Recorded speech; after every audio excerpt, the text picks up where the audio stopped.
Hello everyone, and welcome back to Let's Play The Life and Suffering of Sir Brante with me, Alpha by Omega, and Rudolf Brante. So we are just starting chapter 4. Second part, I believe, a reception at the Brante residence. You come back home after a short stroll through the city.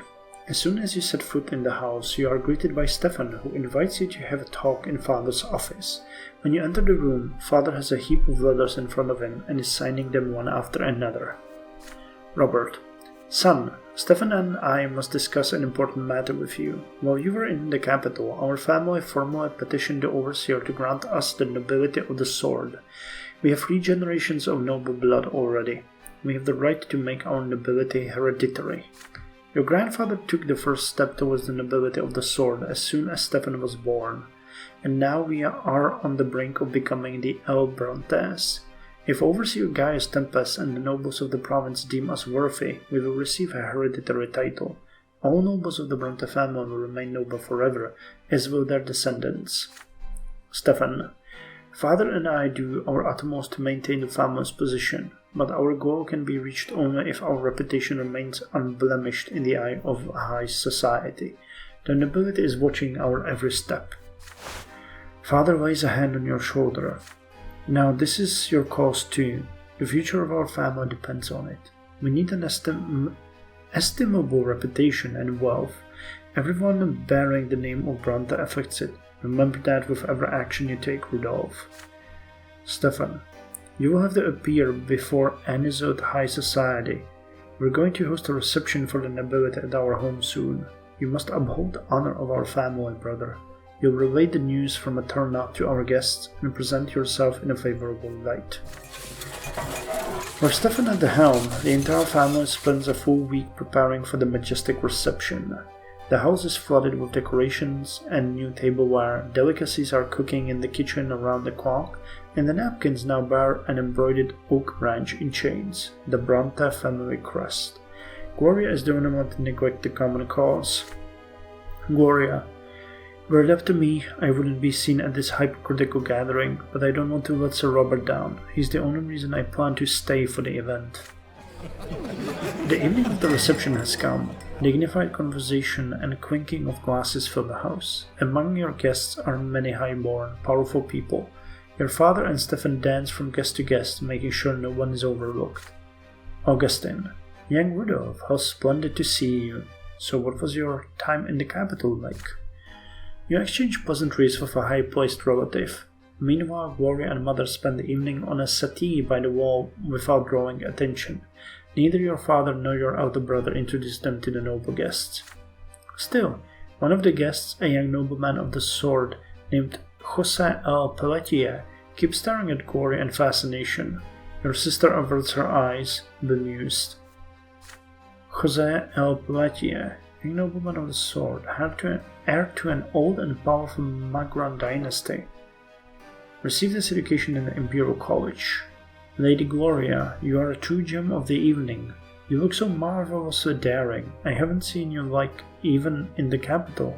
Oh, I haven't seen your like even in the capital. When you walk past Gloria, you hear her hurried whisper. Rudolph, please talk to me. This Sir Alpalatia keeps following me. I feel uneasy. What does he want from me? I'm just a lowly commoner. Come with me to the other side of the room, although I'll probably still stand out among all those refined nobles. Look, it's Durante the painter. I wonder what's brought him so far from the capital. It would be fabulous if he could paint our family portrait. We should all be on canvas together. We're one big, happy family after all. Wineglass in hand, you cast a look across the crowded room. It is time to choose how you will spend the evening. Share the news from the capital. Diplomacy above 10, now 18. Present your mother and sister. Even though they are low-born, your mother and sister deserve the attention of the guests. Purchase a family portrait. None of these must be true. Manipulation above 10, now 11. Eloquence above 12. Talk about your victory in the tournament. Oh! We could have won. Interesting. Destiny. Damn, I had no idea we could have won. Well,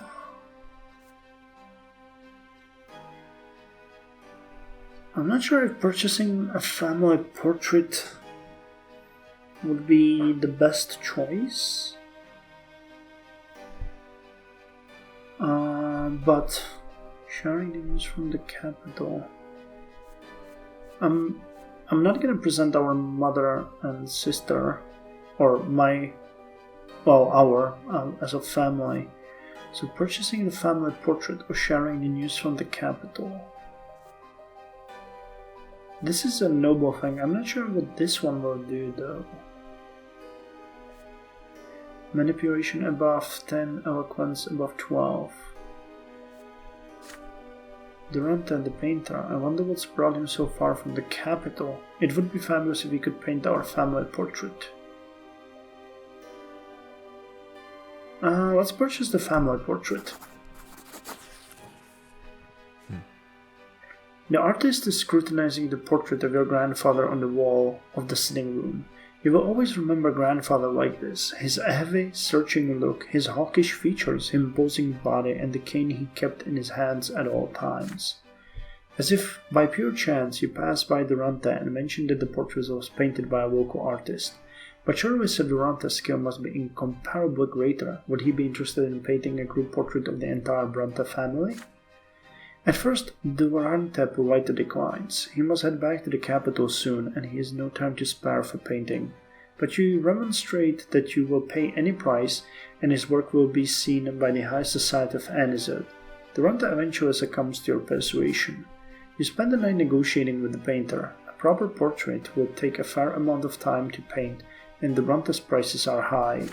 Convincing your family turns out to be just as challenging. Gloria will not pose in a dress or put her hair in a bun. Nathan almost has to be forced to cut his hair. Stefan insists that he must be drawn to the right of his father, with Gloria behind them. Eventually you succeed in helping your family reach a consensus. The portrait is perfect. Your parents look dignified hand in hand. Stefan stands proudly to their right. You, in your best attire, are to the left of them. Gloria brings some life to the painting with her unruly hair and daring outfit.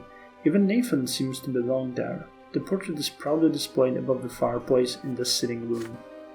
Stefan, no one else in Magra has a portrait by Brante himself. This will emphasize our position. For once, Gloria agrees with her elder brother. Gloria, at least on this canvas, we're all one family, whatever our estates might be. Okay, I was afraid that wealth might drop, but unity is increased and reputation is increased, so that's important. Modest position. Yeah, we had tarnished honor and unity. The wealth is a problem, but we'll fix that. Oh, and we got manipulation and eloquence also increased. Cool. Canny and silver tongue. Why not? It's a living. A rock and a hard place. The Brante home has been uneasy for several months now. With father traveling all over the province for his judicial duties, the animosity between Stefan and Gloria has grown into a full-blown feud. Your elder brother tries to use his position as heir to keep his sister in check and make her behave in accordance with her estate. Gloria repudiates his authority. Their fights rock the house on a daily basis. Eventually, after returning from his latest trip, father gathers Nathan, Gloria, Stefan and you in his office. His somber look portends a difficult conversation. Stefan gazes at his father defiantly. Gloria is poised to lash out and run away. Nathan quietly keeps to the side. Robert. Children, for a long time now our family has been striving to become nobles of the sword. Every noble member of the Brante family will gain a hereditary title. This is your grandfather's dying wish. Gloria sighs loudly. Gloria, then why am I here, Sir Robert? Stefan, she's right, this is a Brante matter. Robert, wait until I finish, Stefan.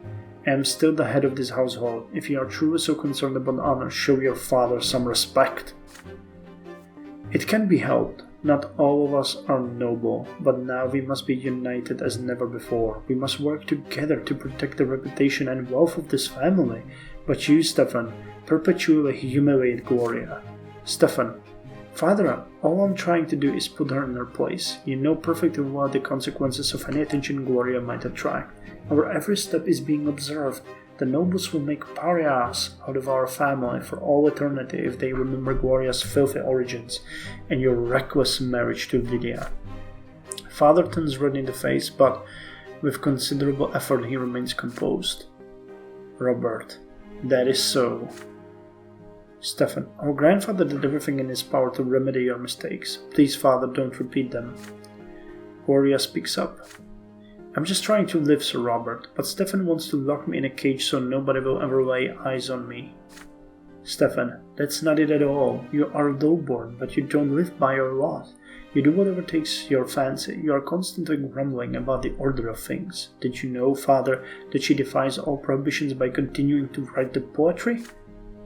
Gloria, as far as you're concerned, anyone who contradicts you is an insurgent.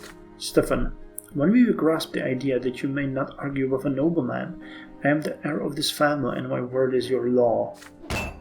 Purple with rage, Father slams his fist on the table. It is rare to see him so furious. Both your elder brother and sister instantly fall silent. Frightened, Nathan shrinks into a corner. Robert, hold your tongues, both of you. Let Rudolf speak. He has witnessed your quarrels. He should know best which of you is in the right. Side with Stefan. Gloria must stop bringing shame to your family by defying her lot. Defend Gloria. Stefan should give Gloria some respect. She's a member of this family too. Send Gloria to Vildona. You persuade Gloria to go on a trip somewhere far away from Stefan. This will help them bury the hatchet. Okay. Appeal to Nathan.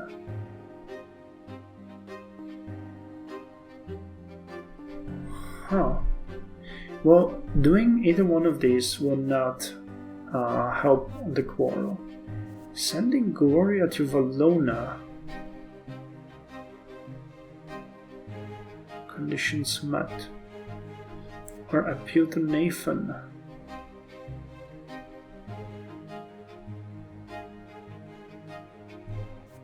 I'm not sure if Nathan is... Appeal to Nathan theology. I don't like the manipulation and wealth in, so let's appeal to Nathan. To everyone's surprise, you turn to Nathan. He meets your look with a quizzical gaze from under his unruly hair. You point out to Nathan that he has studied theology. After all, according to the holy teachings, how should a brother and sister act? Nathan is embarrassed and replies reluctantly. Gloria refuses to accept her lot and live like a commoner. I understand her, but the gods will neither understand nor forgive her. Nathan is transfigured. His face lights up and his voice is suddenly strong. You, Stefan, don't understand your lot completely either. Ruling does not mean being a tyrant. Ruling entails taking care of those beneath one's station. Stefan, what? Are you trying to teach me how to live by my lot, you dimwit? You side with Nathan. The prophet Isaiah himself interprets the noble lot as taking care of the other estates. So if Stefan uses his power to humiliate people who displease him, he is violating his lot. Wasn't he the one who spoke to you about the nobleman's duty to protect his family and when you were searching for Gloria in the far corners of Anizot all those years ago? Stefan frowns in displeasure but has no response. Next you turn to Gloria. The lowborn lot is suffering. Gloria must remember that. However, unfairly Stefan may treat her, she ought to bear it with patience and humility. Your sister just purses her lips in response. Nathan, we all have to live by our laws. No mistakes are allowed. Isn't that right, Rudolf? You peer into the eyes of the younger brother. They are filled with a strange sorrow. What is he trying to say? Stefan, enough. I can handle my lot myself. Stefan marches swiftly out of the office. Gloria follows him to the door. Gloria, I've heard it over and over again since I was a child. Suffering, patience, so this is how I'll live, if it so pleases the noble Brantes. After the conversation in your father's office, Stefan and Gloria stop fighting for a while. Your home is peaceful at last. Or is it just a calm before the storm? Okay, so both of them -1. But the relations with Nathan +1. And Unity +1. Okay. Theology +1, wow. It's not really what I was hoping for, but okay. Well, if it means they will hate me but stop hating each other, I can live with that. The land dispute. It is the morning of a very sultry day, and you are back at the office. You are beginning to get used to the duties of your new profession. Father visits you on the job now and then to see your progress and provide advice, but by now he is confident you can handle the work on your own. Today is your first case, assigned by the prefect himself. From the comfort of your chair, you go through the facts and circumstances of the case. The matter seems simple at first. Seeking some desperate needed financial gain, a noble from the less than wealthy El Avila family rented out a sizable portion of his estate to a well-off commoner by the name of Basil Jung.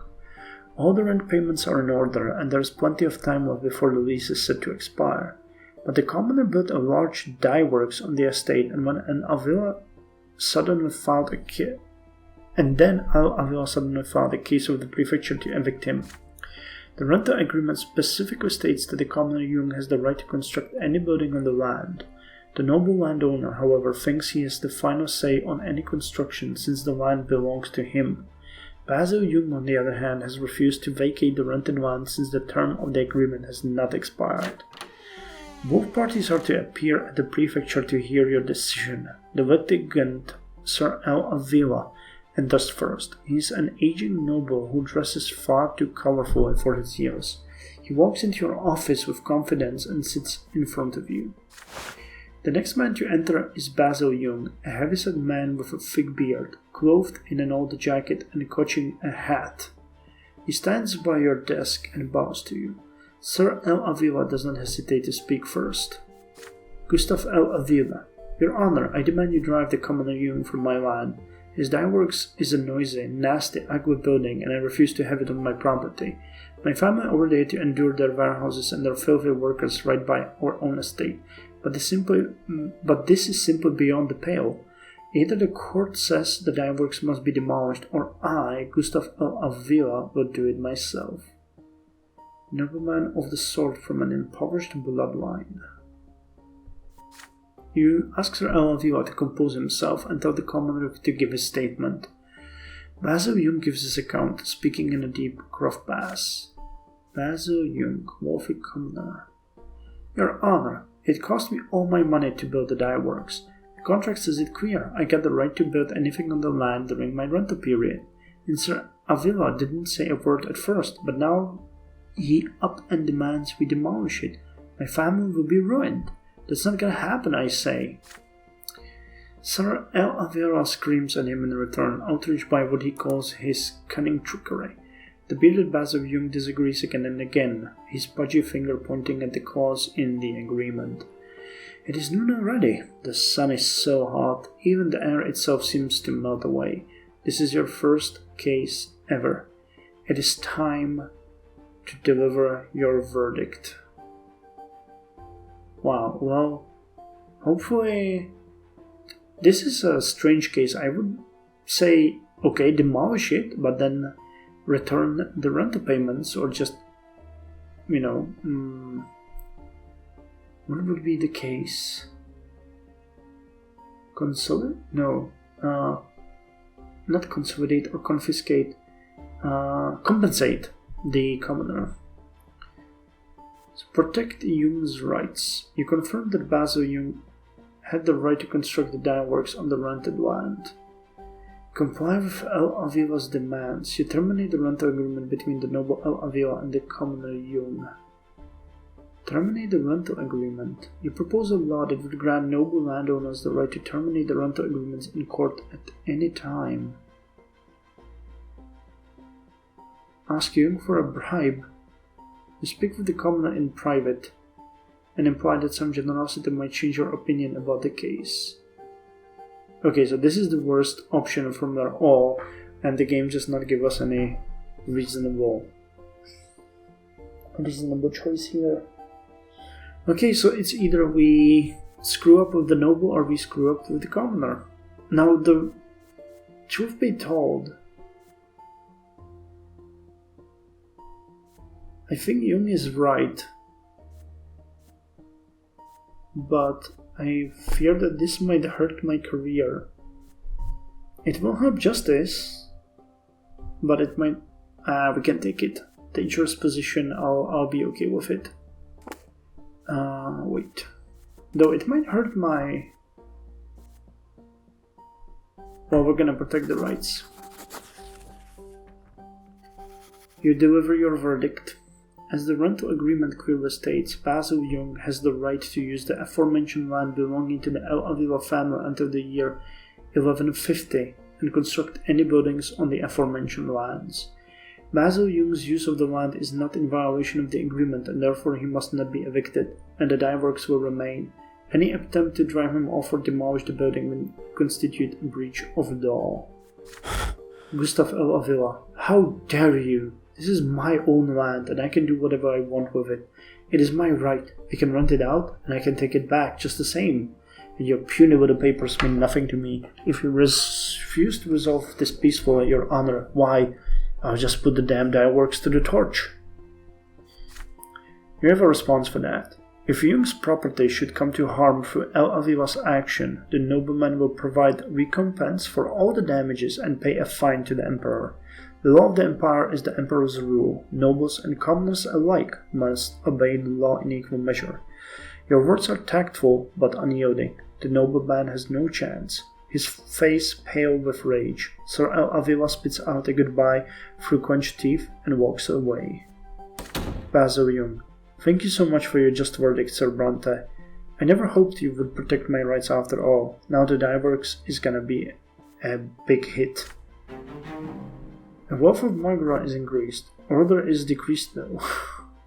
The other judges soon learn of your verdict. With your very first case, you have caused quite a stir at the prefecture. Most judges would not have even deigned to hear the commoner's statement. Yet you defied noble privilege and enforced a lawful agreement against the nobleman, an ill omen for the other nobles.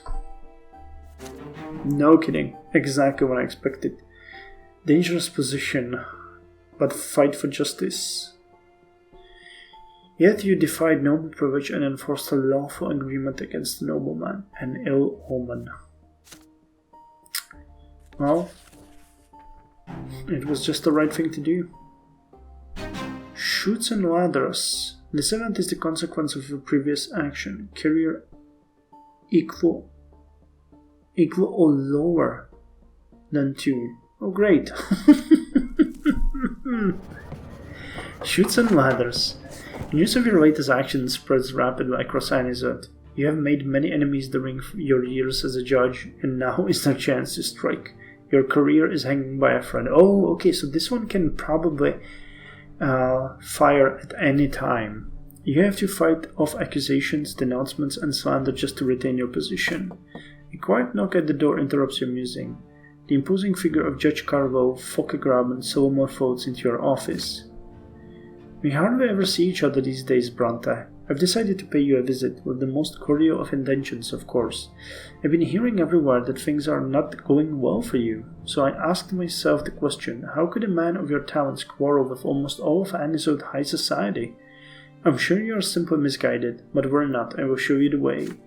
Many judges see you as a threat. They think that your daring rulings are putting the entire prefecture in danger. Let's examine your latest case, for instance. Its outcome enraged all the nobility of the city. But I know you aren't what they say you are. The others need to see how much you care for your colleagues and our institution. Take my advice, Rudolf. Don't forget that it is a judge's job to maintain law and order among the estates, not destroy it. Admit your error and reconsider at least some of your past decisions in favor of the nobility. Do this, and, I assure you, society will come to see you as a respectable nobleman and a wise judge once again. Do not emulate our prefect. You know that I hold Alborn in the highest esteem, but between you and me, he's on the edge of a precipice, and he's dragging you down with him. Promise me you'll think about what I've said, Brante. I'm only concerned about your well-being. I care about your career of a promising judge like you. Fukigraben takes a bow and leaves silently. As he came, you reread your latest cases lost in thought. This is what has turned high society against you. Your enemy's schemes are preventing you from continuing your work. You need to find a way out of the situation. Oh, crap.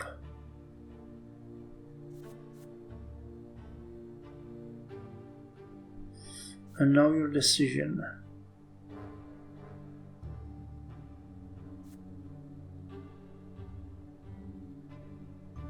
Crap. Well, I guess this might be a way out for us to annul our decisions. But let's just try to do what's right, continue the fight. I hope that's not gonna give us another hit. I don't think we'll have to be careful in the future and hope that it's gonna get better, but let's try to continue the fight. As soon as Fukigraben vanishes behind the door, you put the old cases away in a drawer and get back to work. New lawsuits, litigation, and police demand your attention. Your choice was made long ago. You will not give in or compromise with your conscience. Justice must be upheld. If you don't do it, who will? The consequences are not long in coming. An onslaught of complaints and denunciations come crashing down upon you. Notable noblemen demand that Elborn throw you out of the prefecture in disgrace. The prefect comes to your defense, but he will not be able to sustain the pressure for long. The other judges simply avoid you like the plague. Upon meeting you in the hallway, Carve Fukigraben just shakes his head solemnly and keeps walking. Oh the hell, yeah, it does hit us. Damn it. You are forced to fight to keep your position. Work feels like a battlefield now, and with each passing day your enemies close in on you. Soon they will attack, and you will have to make your last stand. But +1 valor, okay, at least something. It's just awesome. Year in the office and we're almost out anyway. Okay, in the next episode we are going to go over the year 1139, the Archduke and the Overseer. Thank you very much for joining me, and I hope you're enjoying yourselves. Would you do the same choices as I would? Just let me know. At least I'll know if I'm not just like heading straight for disaster here. Damn.